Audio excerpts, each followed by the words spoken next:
Hi guys, Rose here with the Cackling Moon, and I'm going to film a really short video about cards. And I received a message on my blog of somebody asking, how do you connect to the cards aside from just reading about the general meanings of each card? And I thought that was a pretty cool question to ask because I know a lot of people do wonder this, and I'm just going to share with you a technique that I did. Um, so, when you're going through your deck of cards, it's really important to look at each card as a scene taking place, like in an event, and imagine yourself in that scene. And when you're there in the image, what would the person in that card say to you? Or what would the event that's taking place in that card, what would be going on? How would it make you feel? Um, what would you ask those people, or what would you think is going on if you were there at that piece in time? So for example, I just have a couple cards sitting on my desk here because I'm going to be doing a video for the tarot class. But let's say you went into the time of the tower. So the tower is a crazy event of, you see these two images of people falling out of a large tower. There's lightning. It looks like destruction. It looks like chaos. What would you ask these people? What was going on? Why did you jump out of the building? Um, what was going through your mind at that time? These people might tell you they were under stress. These people might tell you that there was maybe an intense argument and a breakup going on that had nothing to do with the fact that they're falling out of the building. That's just to give you the essence of the energy in this card. Um, it can be a symbolism of a new idea, or just a big change in a life, like a life event change. But basically, by putting yourself in the situation that that card is portraying, that is a good way for you to kind of identify the energies of that card. Um, and then if the card contains people, imagine yourself either being those people or meeting those people and asking them questions like an interview.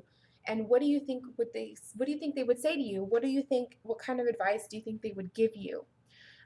Those are just different ways that I like to do when I'm trying to get used to a card, especially if it's not of the Rider Waite um, energy. If it's a different type of card with different artwork and stuff, I like to do that. I like to put myself in the position of that card and try to see what it was the artist portraying. Also, guidebooks, you guys, guidebooks. There's nothing wrong with using a guidebook. There's nothing wrong with buying the special book that goes for that deck. Usually it's a separate purchase.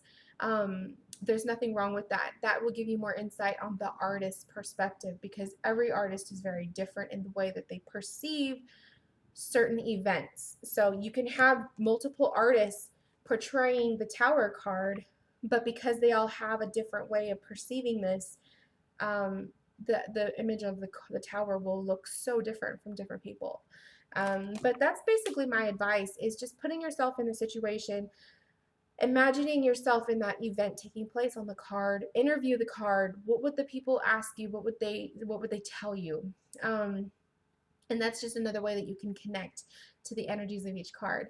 And then if you're all about dreaming and absorbing energies of the cards, I like to carry the cards with me wherever I go, especially if it's a brand new deck. So I will put them in my bag and carry them with me wherever I go, so that my energy is absorbing with the deck and it becomes more familiar to me. You got to just work with it. You got to use the deck, read with it. That's the only way you're really going to gain insight and energy and learn from the cards, is by actually using them. If they just sit on your shelf and you're not using them, you're not going to connect. And that's just what happens, and that's okay. We don't always connect with every single deck we have. I have had multiple decks that I did not connect with, and I ended up selling them in my shop. Um, in hopes of somebody else purchasing them and giving them a home and giving them more love and attention than I do. I do have that happen to me a lot. And that's okay. You know, you can't vibe with every deck that's created and every deck that is out there. So just keep that in mind, you guys. If you're not vibing with your deck after so many times of just really trying to make it work and it's just there's just no connection, that is okay. There is nothing wrong with that. So um you know, there's other means to it. You can gift it to somebody that you know would appreciate it, or you can sell it, but or trade it. But don't think that you have to have a instant connection with every deck, because it just doesn't happen. It just doesn't, and that's okay. There's nothing wrong with that. So I hope that this video was helpful for you guys.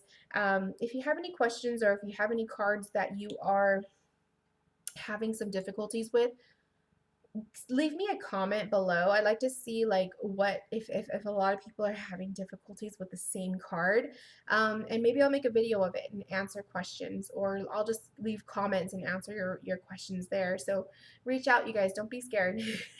Okay, I'll see you guys later. Bye.